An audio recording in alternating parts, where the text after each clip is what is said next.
Now, I want to ask you a question. Is my family the only family that takes their big vacations basically right after the son, aka me, gets out of school? It's like I get out of 7th grade and then my family immediately takes me on vacation to try to wash out the trauma that built up over the school year, which, trust me, there's a lot of it. Now, some other families might go to Disneyland or a Florida beach for vacation, but my family is weird, really weird. I think that's pretty obvious. So instead of going to the beach or Disneyland, we go to a pretty weird state known as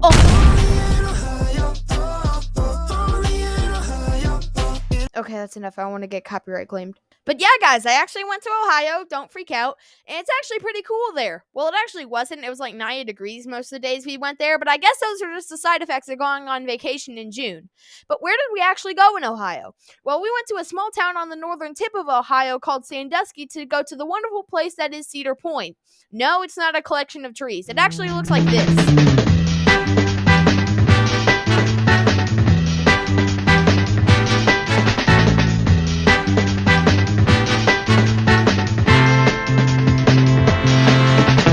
So yeah, now I think you can see why this park gets an astonishing 3 million visitors a year.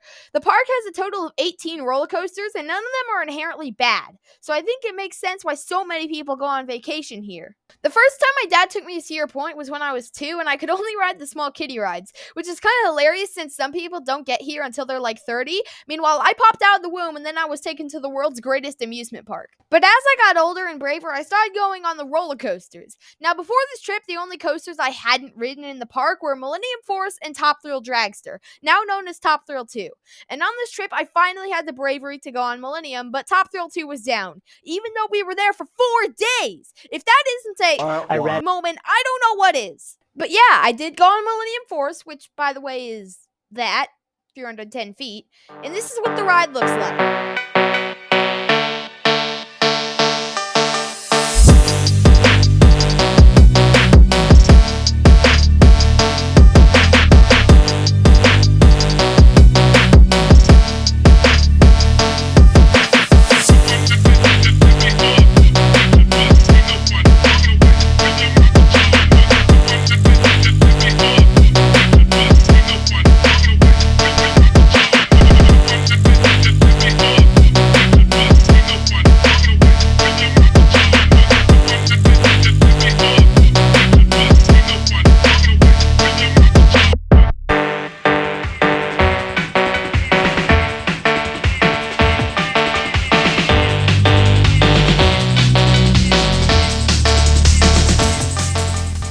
That looks pretty cool, right? Trust me, I've been on it. It is.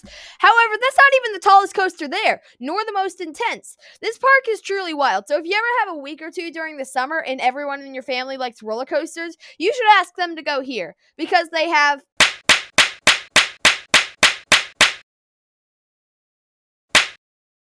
a couple coasters. And that's not even all of them. But frankly, I just got tired of downloading images.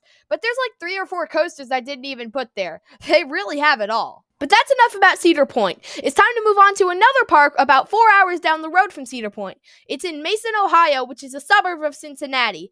And the park is called Kings Island.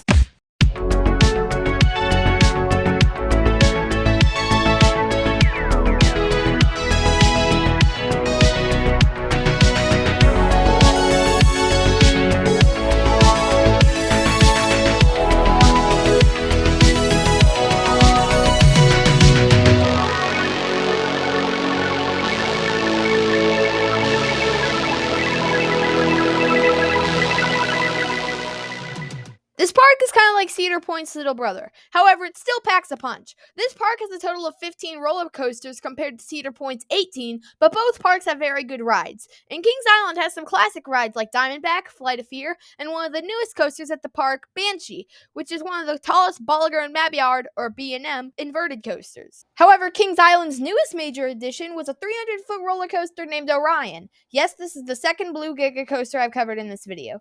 But this ride is also really fun. However, you're probably getting sick of the montages, so I'll just show you this.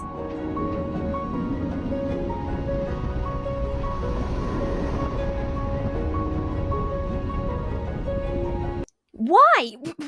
Why? Someone at a $5 billion company thought it would be a good idea to take their entire stock of Bob Ross dolls and put them on a roller coaster.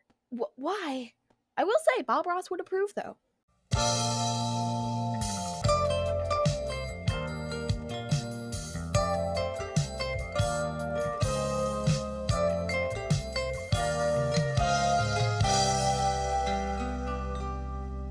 I'm sorry you had to see that. I would also like to bring to your attention the two Bob Ross dolls in the back that are, shall we say, not having a very good time. Don't worry, no Bob Ross dolls were hurt during the making of this video. But aside from that, the only really noteworthy coaster at this park is called the Beast. This ride is mainly famous for, first of all, beating the crap out of you, and also for being the longest roller coaster on Earth with an amazing 7,361 feet or 1.4 miles of track. However, getting footage of this ride is very hard since it's literally in the middle of the woods, so a montage of this ride wouldn't be very interesting. But since this ride is in the middle of the woods, legend has it that it has an incredible night ride. However, I didn't get a night ride on it because I was busy with, other things. But it's still a pretty fun ride. Now, Banshee, that purple inverted coaster I showed you earlier, is also a very fun and surprisingly intense ride. However, the weird thing about this ride is that just a couple weeks after I rode that ride, a man who lost his phone on the ride got hit by a train full of people on the ride. He did end up dying, but there are countless warnings around fences of the ride to not climb over the fences to grab something because you could die. So technically, this isn't actually the ride's fault at all, just someone's stupidity. And that's a wrap on I slapped my microphone. And that's a wrap on Kings Island. This park, just like Cedar Point, is one I would recommend visiting someday. And they're actually only around 3 hours away from each other. So you could technically do both these parks in just a couple days if you wanted to. So this next park we went to isn't exactly a massive park like the first two. But I wanted to go because it has one coaster that looked actually incredible and one that looked fine. It took us 6 hours to drive there, the longest drive of our trip. Did I lose my mind in the back seat? Yes. Was it worth it? Well, you tell me.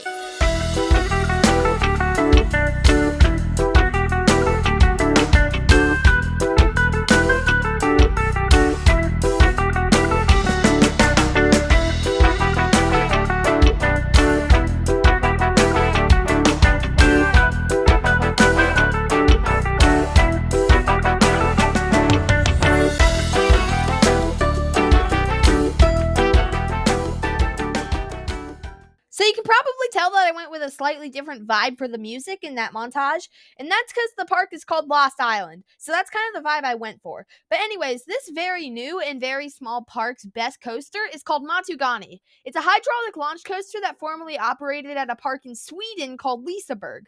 And let me tell you, this ride's launch really has a kick. Frankly, it has more of a kick than streaming platforms. Here, just watch the montage.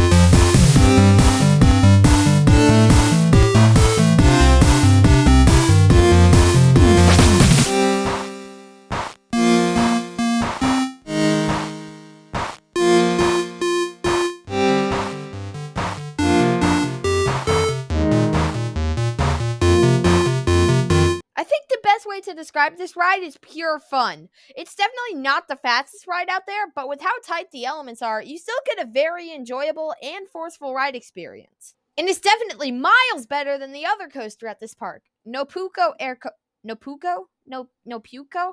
I have no freaking idea how it's pronounced, to be honest. Most of this ride is smooth and kind of fun, actually. However, there are one or two moments on this ride that are legitimately painful, mainly the entrance into the rollover inversion and the start of the Sidewinder. Both of these moments slam your head into the back of the seat when you go through them. I'm only 13, and my back hurt for the rest of the day after riding it. However, we did ride Matugani like 5 times afterwards because it's just that awesome. And the park is actually getting a new roller coaster called Fire Runner for next year, so good for them. Valley Fair in Shakopee, Minnesota is the last park we went to on our roller coaster road trip. This park is similar to Dorney Park, Worlds of Fun, and Michigan's Adventure in that it's kind of one of the forgotten children of the Cedar Fair chain. The last coaster that got added to this park was Renegade in 2007. They have not gotten a new roller coaster in over 15 years. This park, out of all the parks we've covered today, probably has the most average coaster lineup. It's got a very mediocre Morgan Hyper coaster called Wild Thing, a good GCI Renegade that knocks the crap out of you, this thing called Excalibur that looks like it was built in my backyard, and Corkscrew, the only coaster in this park that goes upside down. How? This park's been in business 50 years and it has only one coaster that goes upside down. It's kind of sad that this park hasn't gotten much attention recently because while it does have a quote unquote standout attraction, it just kind of meanders around while not pulling any good forces or airtime. It is pretty cool to look at though.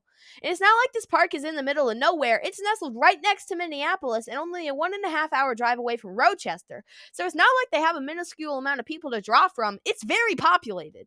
And frankly, I don't think there's a coaster in this park that even deserves a montage. The coasters in this park are definitely not awful, but there's nothing great either. Everything's just mediocre. But don't get me wrong, this park is still worth going to. So, 7 out of 10 for this park. And yeah, that concludes our roller coaster road trip. I hope you all enjoyed this huge video of mine. It took me literally the whole summer to make. And if you made it to the end of this video, thank you. So again, thanks for watching, and I will see you all next time. Bye!